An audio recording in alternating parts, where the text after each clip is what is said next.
aujourd'hui on se retrouve pour la deuxième partie de la présentation qu'on a commencé en début de semaine et cette fois-ci on va vous parler d'un livre de fantasy et d'un manga. Je vais vous parler d'un roman que j'ai beaucoup aimé et il s'agit de Witch Hunter de Virginia Baker, je ne sais pas trop comment se prononce son nom, qui est sorti chez Pocket Jeunesse il y a déjà 2 ans. C'est une lecture qui est pleine d'aventures et dont j'ai beaucoup aimé le scénario ainsi que la mythologie. On va y retrouver des créatures qu'on n'a pas du tout l'habitude de croiser dans les romans, en tout cas que je n'ai pas l'habitude de croiser dans les romans que je lis en ce moment. Notamment je pense à des espèces de chimères un peu répugnantes, à des sorciers et à des revenants par exemple, ainsi qu'à des nécromanciens, enfin voilà, tout ce qui tourne autour de la sorcellerie en général, avec des spécialités comme les alchimistes, les guérisseurs.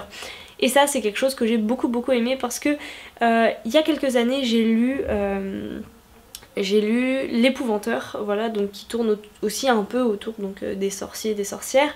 Et j'avais lu Magic, pareil, dans le même genre. Mais c'est vrai qu'en fait c'est un peu les 2 seules séries que j'ai lues et qui tournent autour de cet univers, donc j'étais très contente de retrouver ça là-dedans.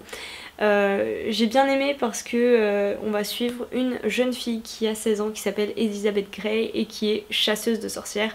L'introduction de cet univers est extrêmement bien faite. Dans les premiers chapitres on est en plein cœur de l'action et elle est en plein dans un épisode de chasse aux sorciers.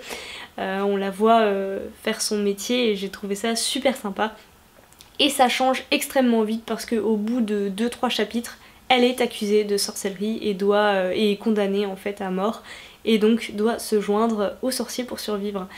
Donc voilà, c'est un scénario que j'ai beaucoup aimé. Elizabeth Grey est très partagée parce qu'on lui a toujours dit que les sorciers c'était des personnes malfaisantes, puis finalement bah voilà, elle rentre dans cette communauté qui n'est pas du tout ce qu'on lui avait dit. On la voit changer petit à petit d'avis sur le régime en place, sur ce qu'on lui a appris, sur les personnes qu'elle doit chasser.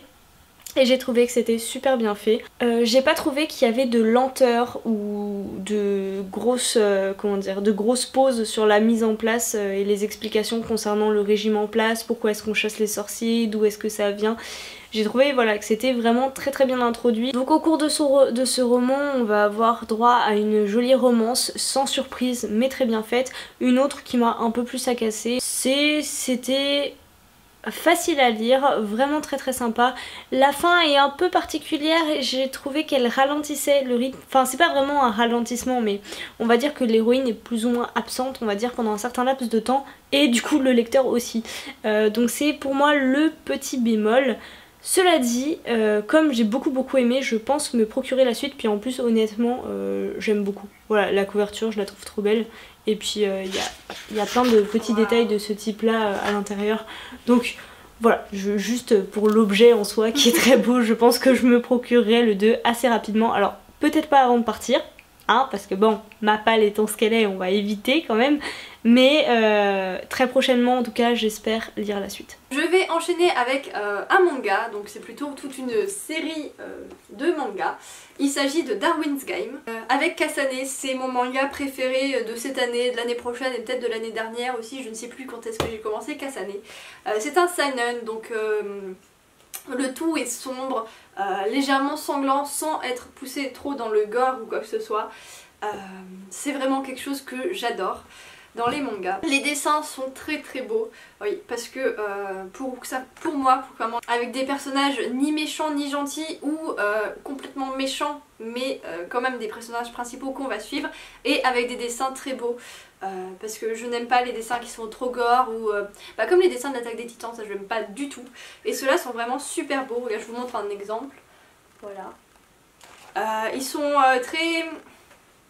Les traits sont très linéaires, très fins, presque épurés, mais il y a quand même des détails. Pour vous situer un peu, on est placé dans notre monde, donc avec notre technologie, un monde moderne. Le héros, qui est un personnage tout à fait normal, je ne suis pas sûre que ce soit si c'est un lycéen, donc il est jeune mais pas trop non plus. Il va se retrouver embarqué dans une histoire complètement affreuse, sanglante et mortelle, sans le vouloir.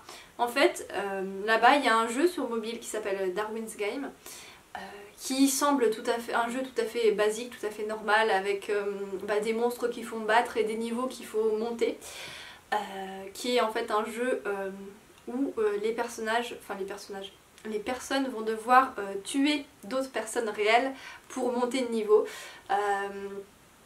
Mais le monde ignore que ce jeu est mortel et sanglant et se passe dans la vraie vie. Il va se retrouver embarqué parce que dans ce jeu, quand on y joue, on peut au cours d'un combat demander de l'aide à un ami. Et cette demande d'aide va envoyer un mail ou un SMS avec le lien du jeu pour le télécharger sur son téléphone pour venir en aide à cet ami. Et donc du coup le personnage principal va se dire bon bah c'est juste un jeu, au pire je peux le désinstaller s'il me plaît pas, je vais donc y jouer. Il se retrouve embarqué et il n'a plus aucun moyen d'en sortir. Et pour survivre, bah, il va devoir jouer le jeu tout simplement, il va devoir tuer d'autres personnes. Donc ce personnage est plutôt un gentil on va dire. Il veut pas tuer, mais bon il est obligé de survivre donc il va bien devoir trouver un moyen de s'en sortir. Et au début son but c'est de trouver un moyen d'arrêter le jeu et d'en sortir. Juste d'en sortir, pas forcément de l'arrêter pour tout le monde. Et puis petit à petit il va découvrir de plus en plus de choses, il y a de plus en plus de mystères qui va apparaître.